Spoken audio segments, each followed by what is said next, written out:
Effusion पढ़ने जा रहे हैं। अब हमें इफ्यूजन क्या होती है। It is escaping of gas molecules का स्केप करना यानी कि निकलना थ्रू अ टाइनी होल, एक टाइनी हॉल में से इनटू अ स्पेस में विद लेजर प्रेशर के साथ। ओके, वो कहना चाह रहा है कि एक सिलेंडर है, एक सिलेंडर में एक दीवार है, उस दीवार के इस तरफ बहुत ज़्यादा कंसंट्रेशन में मॉलिक्यूल्स मौजूद हैं। किसके? गैस के। ये गैस के मॉलिक्यूल्स का एक छोटे से टाइनी होल्स से बाहर निकलने के प्रोसेस को कह रहा है जी इफ्यूजन है। और यहाँ पर एक टर्म इस्तेमाल हुआ है लेजर प्रेशर। ये लेजर प्रेशर के साथ वो गए हैं। यहाँ पर हाई प्रेशर था, क्योंकि यहाँ पर हाई प्रेशर का मतलब क्या होता है कि वहाँ पर मॉलिक्यूल्स की कंसंट्रेशन ज़्यादा है। मॉलिक्यूल की कंसंट्रेशन ज़्यादा होने की वजह से एम्प्टी स्पेस कम है और वो दीवारों पर ज़्यादा फोर्स लगा रहे हैं। सिलेंडर की दीवारों पर ज़्यादा फोर्स लगाने की वजह से सिलेंडर का प्रेशर बढ़ गया, उस पर दबाव मॉलिक्यूल्स का बढ़ गया, यानी कि प्रेशर हाई हो गया। और यहाँ पर चूँकि लो प्रेशर है, यहाँ पर एम्प्टी स्पेस है, ठीक है ना, यहाँ पर मॉलिक्यूल्स नहीं है। जब ये मॉलिक्यूल्स यहाँ पर आएंगे तो यहाँ पर भी प्रेशर बढ़ता जाएगा, यानी कि हाई प्रेशर से मॉलिक्यूल्स का लोअर प्रेशर की तरफ मूव करना। और ये ज़रूर चीज़ कहनी है, only one smallest hole through only one smallest hole, ठीक है ना।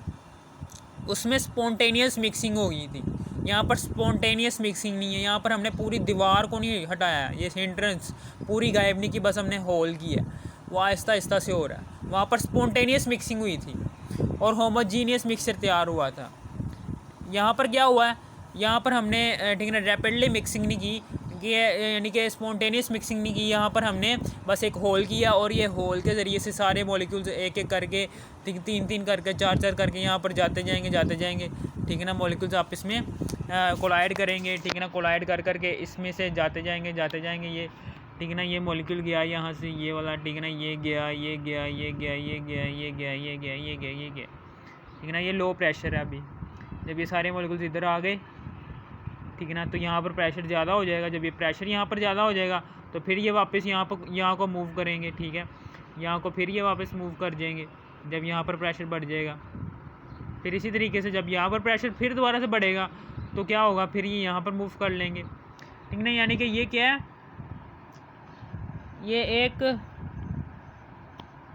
स्टेबल रखने के लिए, एक होमोजीनियस मिक्सचर बनाने के, यानी कि आप बस ये कह सकते हैं कि ये एक मूवमेंट है मॉलिक्यूल्स की through the holes. Laser pressure की मैं आपको ठीक है बता रहा था कि हाई प्रेशर क्या होता है। हाई प्रेशर होता है गैस मॉलिक्यूल्स कंसंट्रेशन लार्ज है और एम्प्टी स्पेस आलमोस्ट नेग्लिजिबल। मिसाल के तौर पर ये लोअर प्रेशर क्या होता है कि इसमें मॉलिक्यूल्स की कंसंट्रेशन कम होगी और एम्प्टी स्पेस क्या होगी, ज़्यादा होगी, ठीक है ना। और इसकी हम ऐसे भी कर सकते हैं कि ये है जी हमारा स्टैंडर्ड प्रेशर 1013 हेक्टोपास्कल। ये आप आगे पढ़ेंगे, ठीक है ना। जो उनसे समुंदर सी लेवल पर जो सा प्रेशर होता है ना, वो स्टैंडर्ड प्रेशर ये होता है। जब इससे कम होगा प्रेशर तो वो क्या होगा, लोअर प्रेशर। जब इससे प्रेशर ज़्यादा होगा, जब प्रेशर इससे बढ़ जाएगा 1013 हेक्टोपास्कल से, तो वो हायर प्रेशर कंसिडर होगा, ठीक है, समझ आ गई। वो हायर प्रेशर कंसिडर होगा। और जब इससे कम होगा तो वो लोअर प्रेशर कंसिडर होगा। प्रेशर मापने का एक आला होता है, ठीक है ना, उससे हम प्रेशर मापते हैं। ये समझ आ गया प्रेशर की टर्म क्या होती है। एग्जाम्पल प्रेशर का एक मैं फार्मूला भी लिख देता हूँ। प्रेशर का फार्मूला ये भी होता है और इसका यूनिट क्या होता है, ठीक है ना, मैं आपको वो भी बता देता हूँ। न्यूटन पर मीटर स्क्वायर, ये प्रेशर का यूनिट, ठीक है, ताकि आपको समझ आ गए प्रेशर क्या होता है। अब उसके बाद एफियन क्या होती है। एफियन डिपेंड करती है मॉलिक्यूलर मास पर, जैसे कि वो भी डिपेंड किस पर कर रही थी, डेफियन भी, वो भी मॉलिक्यूलर मास पर डिपेंड कर रही थी। मैंने आपको बताया था कि मॉलिक्यूलर मास ये कोवेलेंट बॉन्ड में मौजूद होता है, ठीक है ना।